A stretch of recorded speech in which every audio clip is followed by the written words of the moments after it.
Howdy folks, it's the third week of January 2026, and welcome to This Week in the West. I'm Seth Spillman, broadcasting from the National Cowboy and Western Heritage Museum in Oklahoma City.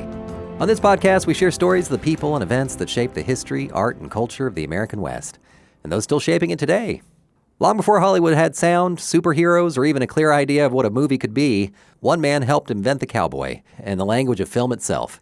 It was November 1903 in New Jersey, and Gilbert Aronson was juggling 3 different roles in a bold new motion picture.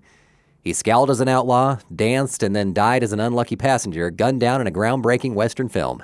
Shot by Thomas Edison's studio, the film became an instant sensation, packing early vaudeville theaters and launching Anderson, who would soon take the name Broncho Billy Anderson into national fame as one of the very first cowboy stars. More than that, he would help define what a cowboy hero looked like and how stories would be told on screen. We remember Broncho Billy Anderson today during the week of his death, January 20th, 1971. Born Maxwell Henry Aronson on March 21st, 1880 in Little Rock, Arkansas, Anderson grew up in a family of Jewish immigrants from Prussia and Russia. As a kid, he enjoyed performing. He'd recite poems at school events and perform in every play he could. By the time he was 18, the pull of the stage was too strong to ignore. Aronson left Arkansas for New York, where his early acting jobs were humble and sometimes downright comical. In one case, he was fired from a minstrel show after accidentally joining the chorus, despite being hired strictly as a silent dummy who wasn't supposed to make a sound. In 1903, Aronson crossed paths with Edwin S. Porter, a filmmaker working for Thomas Edison. Porter was experimenting with a radical new idea, cutting shots together to tell a story. That's when Aronson ended up playing several small roles in a revolutionary western, The Great Train Robbery. Anderson went on to make more movies, and in 1907 he partnered with producer George K. Spoorer to form a new studio, Essanay Studios, a phonetic spelling of their initials S and A. Essanay would grow into one of the major studios of the silent era, home to stars like Francis X. Bushman, Gloria Swanson, and eventually Charlie Chaplin. But the studio's most lasting contribution to film history came from the man in the saddle, Anderson himself. At first, Essanay's Western struggled. Something was missing. As Anderson later recalled, we needed a central character, someone the audience could pull for. So he created one. In 1908, Anderson adapted a Western story, titled it Broncho Billy and the Baby, and cast himself in the lead. What he gave audiences was something new, a cowboy with a real personality. Broncho Billy was flawed, brave, stubborn, and sentimental. Anderson leaned into close-ups to show emotion, a technique that was still uncommon at the time, and audiences responded right away. The film was a hit. Before long, theaters across the country were begging for more Broncho Billy stories.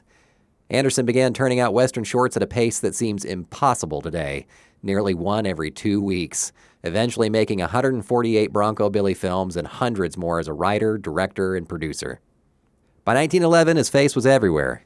One newspaper remarked that it was as familiar to the people of this country as that of President Taft. The studio aggressively promoted its new cowboy hero, often blurring the line between character and actor. Newspapers ran with wild stories claiming Anderson had survived thousands of gunfights, been shot more than 2,000 times, and was wanted by sheriffs across the West. In truth, his films weren't shot on the sweeping plains of Wyoming or the deserts of Arizona. Instead, Anderson made movie magic with modest landscapes, first in New Jersey, then in Colorado, and eventually in the small town of Niles, California.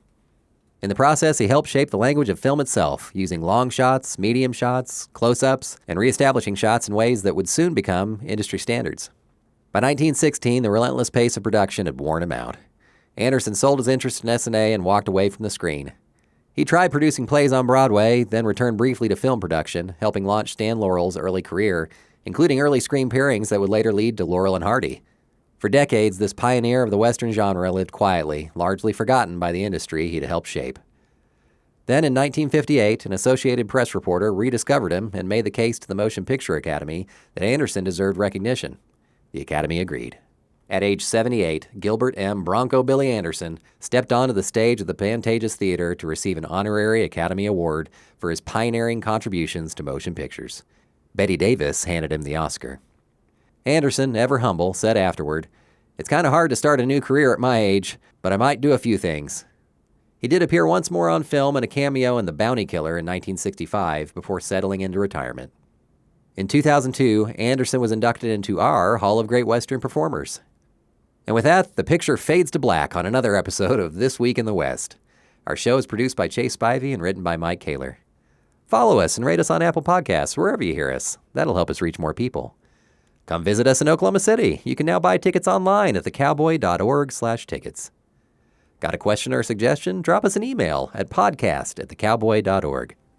We leave you today with the words of Broncho Billy Anderson accepting his honorary Oscar at age 78. I want to thank everybody that's responsible for giving me this unforgettable award. It has given me the greatest thrill of my 40 years of life. Now I want to explain a little about the 40 years.